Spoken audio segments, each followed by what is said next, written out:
fighting here in Chicago obviously made sense for the UFC. I mean, you're going to sell some tickets, draw some interest. What about you? Did you want to fight here in Chicago, or does it bring some challenges with it that maybe you didn't want? Jeez, I mean, a fist fight in Cleveland is, to me, no different than a fist fight in Chicago. There's a little bit added pressure, but I wanted to get one in before I ever fought in Chicago, but this comes up, I don't know, they do cards here once a year, if that, at best. And, Duke advised me, he's like, you can't say no to that, so here we are. Nice. The decision not to work out today, I got to ask, I think everybody in the world wanted to see you on the mat, see you hitting pads, see how the game for it. How much strategy was in there? I know you said it was a scheduling thing, but how much strategy was it to say, we got to keep this under wraps? It's a scheduling thing, and it's an anxiety thing. I got severe anxiety, and I'm comfortable in the gym, obviously, and I don't like people. Like, if I was training and somebody walked in and started watching, I wouldn't know, and I'd be fine with it. It's whatever.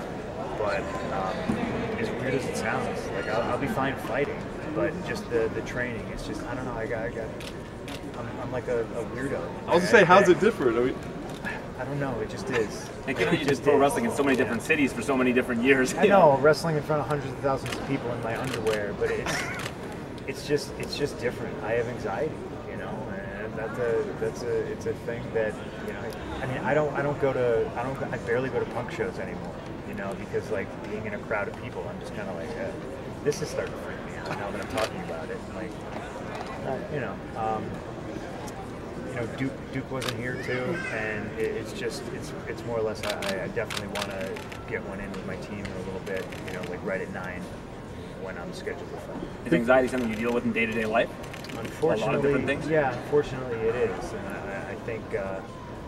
I think I can tell when I know I'm anxious or my wife is, because it's amplified via our dog Larry. When he's freaking out, I kind of step back and I go, I probably gotta calm down and work on something. How concerned were you that the trial was going to impact what's happening this week? I mean, I was more concerned that the trial was going to impact my life and my wife's life, and it did.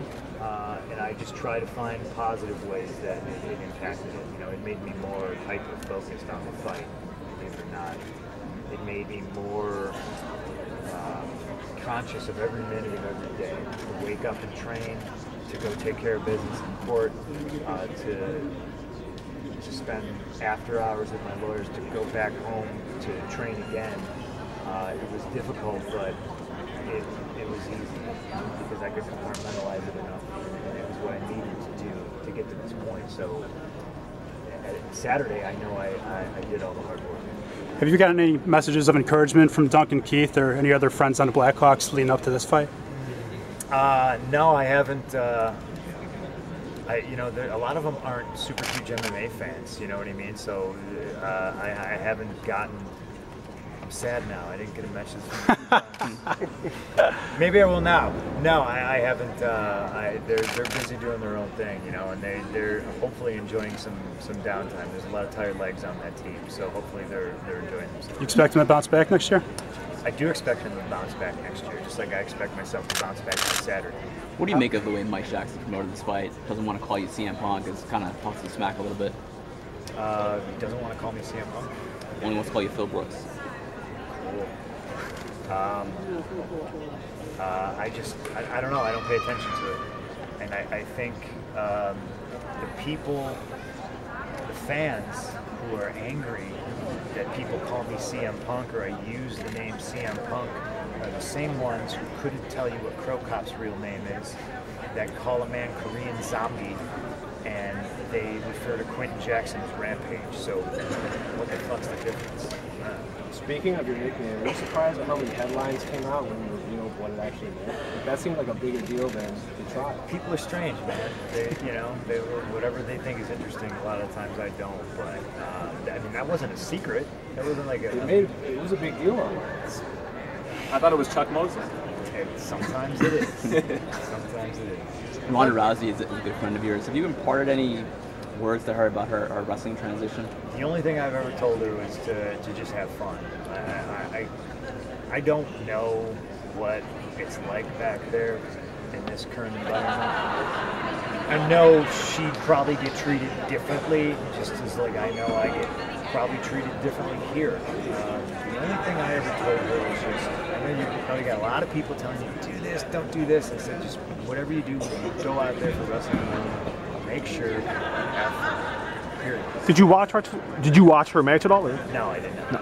I saw a couple of clips here and there. It's still, when I say it's hard for me to watch wrestling, it's not like an anxiety thing. It's not like I can't do it. I literally can't get through like 8 seconds without being like, okay, I just I'm bored. I gotta watch something else. They got like, it's like going to a baseball game at Citi Field. I like Wrigley Field. It's old school. Going to a baseball game at Citi Field, like a guy takes ball 4 and they blow off fireworks and there's LED screens on everything, and like wrestling now is completely like that. There's LED screens everywhere and there's flashing lights, and I feel like I'm gonna have like a seizure. How about non-WWE wrestling? Same thing. I don't know why. Subconsciously, there's like a disconnect. Like I see clips of stuff. Like I know Kenny Omega's the hot guy, and he's probably one of the better guys in the world right now. But it's the same thing. Like I watch clips of matches. I don't see myself watching like a full match. I just can't do it. You talk about being a fan of Last punk question, music. guys. Is it kind of the gloss of wrestling that has drawn you away from it? It's a little bit too glossy, too mainstream now. It's not quite as cool as it was when you were trying and getting into it when you were younger. I mean, I think it's definitely too glossy, but it's been like that for a very long time. You know, my jam was house shows before they started calling them live events, where it was a curtain and a ring and a light above the ring. That was my jam. That was my world. That was where I liked it. PWG? PWG was different when I worked there. It was a lot different. I think I might have had the worst PWG match of all time as well. I think that might actually be a statistic. How do you compare Last one, Steve. fighting at home? You know, you've been in thousands of wrestling matches here in Chicago, and this is your first time fighting in Chicago. How much does that mean to you? Because this is the first time you've done something new that's not wrestling here. Yeah, I look forward to it. I think it's going to be fun. I think it's going to be challenging, and it's going to be exciting. There's good energy here with people from Chicago. You know, I know not everybody's gonna like me. I just love this city so damn much. You know, and it's the people in this city that have laid the foundation for me having success at any level at anything I've ever done. You know, I just draw from this place and the people that live here and have it.